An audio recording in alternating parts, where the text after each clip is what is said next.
मुख्यमंत्री देवेंद्र फडणवीसांच्या उपस्थितीत 8 कंपन्यांसोबत सामंजस्य करार झाले आहेत। यामुळे राज्यात सुमारे 44,710 कोटी रुपयांची प्रचंड गुंतवणूक होणार आहे।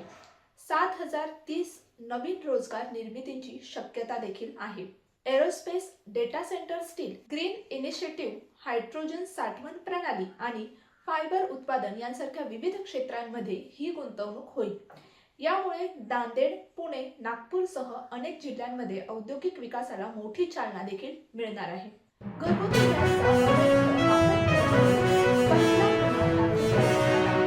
पंढरपुरातील सांगोला नाका इथे अवैध पद्धतीने घरगुती गॅस सिलेंडर रिक्षात भरून विक्री केली जात होती।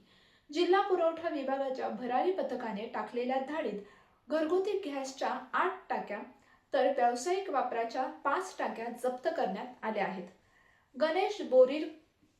गणेश बोरीकर यांच्या विरोधात पंढरपूर पोलिसात गुन्हा दाखल करण्यात आला आहे।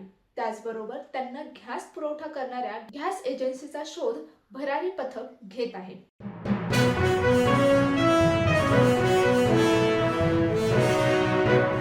14 ते 15 मार्च दरम्यान मराठवाडा, मध्य महाराष्ट्र आणि विदर्भात अवकाळी पावसाची शक्यता वर्तवण्यात आली आहे।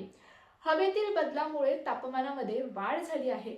मराठवाड्यात आणि विदर्भात 13 ते 14 मार्च दरम्यान विजांच्या कडकडाटासह पाऊस पडण्याची शक्यता वर्तवण्यात येत आहे। पुण्यात काही ठिकाणी हलक्या स्वरूपाचा पाऊस होईल, तसेच ढगाळ वातावरण राहील। यामुळे नागरिकांना उष्णतेपासून काही प्रमाणात दिलासा मिळेल असे देखील म्हटले जात आहे।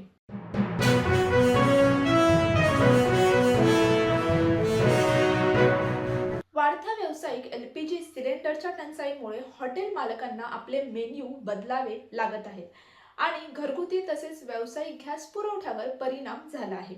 हॉटेल्सने तळणीचे पदार्थ जसे की डोसा, उत्तप्पा, वडे, भजी, समोसे तसेच मंद आचेवर शिजवावे लागणारी दाल मखनी, दम बिर्याणी आणि चायनीज पदार्थ कमी करण्यात आले आहेत। याऐवजी पोहे, उपमा, सँडविच, मिसळ पाव, शेवपुरी, भेळ अशी झटपट तयार होणारे पदार्थ आणि थाळ्यांमध्ये समाविष्ट होणाऱ्या भाज्या ग्राहकांना सर्व्ह केल्या जात आहेत।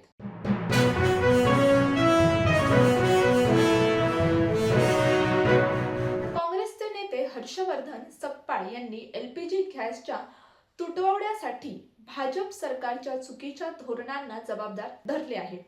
त्र्यंबकेश्वर येथे काँग्रेसच्या कार्यशाळेत बोलताना त्यांनी दांडी मार्चची प्रेरणा घेऊन जनतेने आंदोलन करण्याची गरज असल्याचे देखील सांगितले आहे।